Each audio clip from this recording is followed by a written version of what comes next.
In today's video, I will walk you through how to use WaterC Water Pattern in Krita. Create a new canvas, then select the Brush tool by pressing B. Open the Brush Presets docker, search for WaterC Water Pattern, and select the brush. Choose your foreground color, then adjust the brush size using the bracket shortcut keys or the size slider. Start painting with light pressure to create soft watercolor patterns. Increase the pressure to add stronger color and more visible texture. Apply multiple strokes to gradually build up the watercolor pattern and create more depth.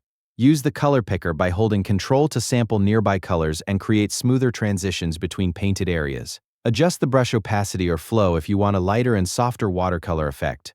WaterC Water Pattern is perfect when you want to add natural watercolor patterns and texture details to your artwork. It is great for creating unique painted surfaces while maintaining a soft watercolor appearance. This brush is useful for watercolor illustrations, textured backgrounds, abstract painting, landscapes, skies, and adding decorative patterns to large painted areas. And that's how to use WaterC Water Pattern in Krita. Thank you for watching the video.